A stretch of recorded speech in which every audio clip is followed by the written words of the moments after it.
नमस्कार दोस्तों, बात करेंगे आज बड़ी खबरों में। कांग्रेस आज मना रही है स्थापना दिवस। शिवराज का तंज 9-2-11 हुए राहुल गांधी।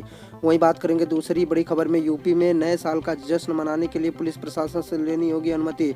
100 से ज्यादा लोग नहीं हो सकेंगे शामिल। वहीं अगली बड़ी खबर में बात करेंगे, पत्नी को ईडी का नोटिस, तिलमिलाए संजय राउत का पीएम और गृह मंत्री शाह पर साधा निशाना।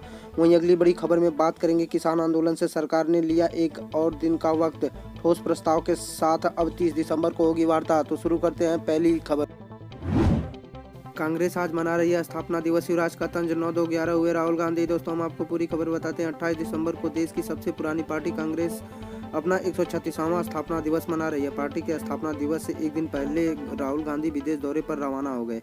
पार्टी का कहना है कि वे व्यक्तिगत यात्रा पर रवाना हुए हैं। राहुल ऐसे समय पर विदेश यात्रा पर गए हैं जब तक एक तरफ देश में किसान आंदोलन चल रहा है, वहीं दूसरी ओर पार्टी का स्थापना दिवस है। इसी लेकर केंद्रीय मंत्री मध्य प्रदेश के मुख्यमंत्री शिवराज सिंह चौहान ने उन पर तंज कसा। इसके अलावा पार्टी आज किसानों के समर्थन में तिरंगा यात्रा निकालेगी। पार्टी युवा को समर्थन अपने साथ जोड़ने के लिए सेल्फी विद तिरंगा नाम का अभियान भी चलाएगी।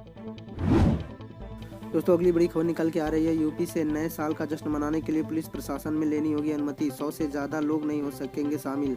हम आपको पूरी खबर बताते हैं। यूपी में नए साल का जश्न मनाने के लिए पुलिस प्रशासन से पहले अनुमति लेनी होगी। आयोजित कार्यक्रम में 100 से ज्यादा लोग शामिल नहीं हो सकेंगे। इस संबंध में प्रदेश सरकार के मुख्य सचिव RK तिवारी ने वरिष्ठ अफसरों को पत्र लिखकर निर्देश दिए हैं। पत्र में अफसरों को अपने जिलों से कार्यक्रम के दौरान कोविड प्रोटोकॉल का लड़ाई से पालन कराने के निर्देश दिए गए हैं। खुली जगह पर आयोजन होने पर क्षमता से 40% लोग ही इकट्ठा हो सकेंगे। 9 वर्ष के अवसर पर मनाए जाने वाले कोई भी कार्यक्रम संबंधित जिले के जिलाधिकारी कमिश्नरेट जिलों में पुलिस कमिश्नर को पूर्व सूचना देकर ही आयोजित किया जाए। अनुमति के समय ही आयोजन का नाम, पता, मोबाइल नंबर प्राप्त कर सूचीबद्ध कर लिया जाए और उनसे कार्यक्रम में शामिल होने वाले व्यक्तियों की अनुमति संख्या भी प्राप्त कर ली जाए। दोस्तों, अगली बड़ी खबर निकल के आ रही है, पत्नी को ईडी का नोटिस, तिलमिलाए संजय राउत का पीएम और गृह मंत्री पर साधा निशाना। दोस्तों, हम आपको पूरी खबर बताते हैं। शिवसेना नेता और राज्यसभा सांसद संजय राउत की पत्नी वर्षा राउत को परिवर्तन निदेशालय ने PMC बैंक धनाशोधन मामले में पूछताछ के लिए 29 दिसंबर को तलब किया है। इसे लेकर राउत तिलमिला गए हैं और वे आज दोपहर बाद प्रेस कॉन्फ्रेंस कर सकते हैं। वहीं उन्होंने प्रधानमंत्री नरेंद्र मोदी और गृह मंत्री अमित शाह पर पार्टी के मुख्य पत्र सामना के जरिए निशाना साधा है। उन्होंने कहा कि CBI, ED और आयकर विभाग के उनकी बहुमत के रखवाले हैं। सामना में राउत ने लिखा, प्रधानमंत्री मोदी और गृह मंत्री शाह पर कोई तंज कसेगा, उनके पास बहुमत है, उनकी सत्ता बहुमत चल रही है। जब तक CBI, ED और आयकर विभाग उनकी बहुमत के रखवाले हैं तब तक उन्हें चिंता करने की आवश्यकता नहीं है। इसलिए तंज की चिंता क्यों करते हो? मोदी वैश्विक स्तर के बड़े नेता हैं, इसलिए राहुल गांधी के तंज को गंभीरता से लेने की आवश्यकता नहीं है। राहुल गांधी पर गत 6 वर्षों में इन लोगों ने जितने तंज कसे हैं, उसको इकट्ठा किया गया तो बड़ा ग्रंथ बन सकता है। दोस्तों, अगली बड़ी निकल के आ रही है, किसान आंदोलन से 30 दिसंबर को सरकार और किसानों की मीटिंग में क्या होता है वो हम देखेंगे, ऐसा किसानों का कहना है। NSP अध्यक्ष शरद पवार ने कहा कि 30 दिसंबर को सरकार और किसानों की मीटिंग में क्या होता है वो हम देखेंगे। कोई रास्ता निकला तो खुशी होगी, नहीं निकला तो हमें बैठना होगा और सोचना होगा। दोस्तों, हम आपको पूरी खबर बताते हैं। किसान संगठनों ने लिखित प्रस्ताव के जवाब में केंद्र सरकार ने लिखित जवाब भेजा है। केंद्र सरकार ने बुधवार 30 दिसंबर को दोपहर 2 बजे बैठक का प्रस्ताव रखा है। इससे पहले किसान संगठनों ने मंगलवार 29 दिसंबर को सुबह 11 बजे बैठक का प्रस्ताव रखा था। किसान संगठनों की केंद्र सरकार के नए प्रस्ताव पर बैठक जारी है और 30 दिसंबर को फाइनल बैठक होगी। देखते हैं उसमें क्या निष्कर्ष निकलता है। दोस्तों, अगली बड़ी खबर निकल के आ रही है, मध्य प्रदेश में धार्मिक स्वतंत्रता विधेयक 2020 आज से लागू, 10 साल तक की सजा का है प्रावधान। दोस्तों, हम आपको पूरी खबर बताते हैं। मध्य प्रदेश सरकार मंगलवार से धार्मिक स्वतंत्रता विधेयक 2020 को लागू करने जा रही है। मुख्यमंत्री शिवराज सिंह चौहान ने इसकी जानकारी दी है। इस विधेयक में शादी के लिए अथवा किसी अन्य कपटपूर्ण तरीके के लिए किए गए धर्मांतरण के मामले में अधिकतम 10 साल की कैद एवं 1 लाख रुपए तक की जुर्माने का प्रावधान किया गया है। वहीं इस विधेयक पर मध्य प्रदेश के गृह मंत्री नरोत्तम मिश्रा ने कहा कि इस विधेयक के कानून बनने पर कोई भी व्यक्ति दूसरे का प्रलोभन, धमकी एवं बलपूर्वक विवाह के नाम पर अथवा अन्य कपटपूर्ण तरीके से प्रत्यक्ष अथवा परोक्ष से उनका धर्म परिवर्तन अथवा धर्म परिवर्तन का प्रयास नहीं कर सकेगा। उन्होंने कहा कि इसके बाद कोई भी व्यक्ति धर्म परिवर्तन का षड्यंत्र नहीं कर सकता। दोस्तों अगली बड़ी खबर निकल के आ रही है। पीएम मोदी ने 100वीं किसान रेल को दिखाई हरी झंडी, कहा किसानों की सेवा के लिए हम हैं प्रतिबद्ध। दोस्तों हम आपको पूरी खबर बताते हैं। प्रधानमंत्री नरेंद्र मोदी ने सोमवार को देश की 100वीं किसान रेल को हरी झंडी दिखाकर रवाना किया। यह रेल महाराष्ट्र के संगोला से पश्चिम बंगाल के शालीमार के लिए रवाना हुई।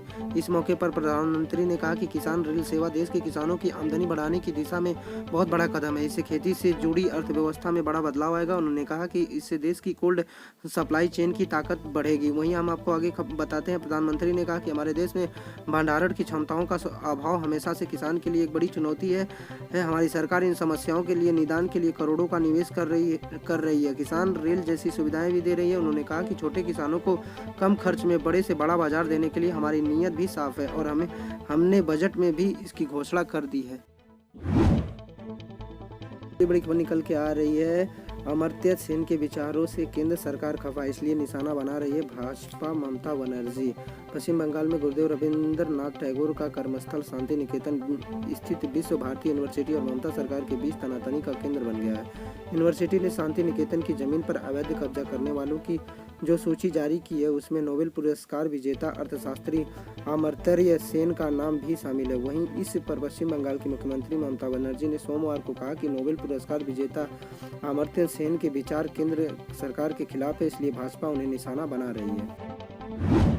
बड़ी खबर निकल के आ रही है। यूपीए चेयरपर्सन कोई प्रधानमंत्री का पद नहीं है, पी चिदम्बरम जी का ये बयान आ रहा है। वरिष्ठ नेता कांग्रेस नेता और पूर्व केंद्रीय मंत्री पी चिदम्बरम ने रविवार को कहा कि यूपीए चेयरपर्सन का पद प्रधानमंत्री का पद नहीं है और न ही शरद पवार गठबंधन का चेयरपर्सन खुद को घोषित करना चाहते हैं, क्योंकि ऐसी कोई बात ही नहीं अभी है। उनका यह बयान उन अफवाहों पर आया है जिसमें कहा जा रहा है कि शरद पवार संयुक्त प्रगतिशील गठबंधन यूपीए के चेयरपर्सन हो सकते हैं। दोस्तों हम आपको पूरी खबर बताते हैं। चिदम्बरम ने कहा कि मुझे नहीं लगता शरद पवार यूपीए के चेयरपर्सन घोषित होना चाहते हैं। जब इन दलों की बैठक होगी तो सबसे बड़ी पार्टी का नेता बैठक की अध्यक्षता करेगा। आखिर हम कोई प्रधानमंत्री नहीं चुनने जा रहे हैं। यूपीए चेयरपर्सन के तौर पर कोई भी ऐसी चीज नहीं है। दोस्तों अगली बड़ी खबर निकल के आ रही है। बिहार में बदल रहा है सियासी माहौल, भाजपा से जेडीयू की दूरी। हम आपको पूरी खबर बताते हैं। बिहार में हाल के दिनों में सियासी मौसम करवट बदलता हुआ नजर आ रहा है। अरुणाचल प्रदेश में जिस तरह से भाजपा ने जेडीयू के 6 विधायकों को अपने पाले में किया है, उससे जेडीयू नेताओं के बीच हलचल पैदा हो गई। भाजपा नेता भी अब लगातार नीतीश कुमार को घेरने में लगे हुए हैं। हाल ही में पूर्व केंद्रीय मंत्री भाजपा नेता संजय पासवान को मुख्यमंत्री नीतीश कुमार से गृह विभाग की जिम्मेदारी छोड़ने की बात कही। वहीं नीतीश कुमार ने साफ कर दिया कि उन्हें मुख्यमंत्री बनने की कोई इच्छा नहीं है। दूसरी तरफ नीतीश कुमार ने आरसीपी सिंह को जेडीयू का अध्यक्ष बनाकर यह साफ कर दिया कि वो भाजपा नेता के जमकर को मुख्यमंत्री निवास में नहीं चाहते। माना जा रहा है कि अब वो भाजपा नेताओं से ज़्यादा चर्चा करने के पक्ष में नहीं है।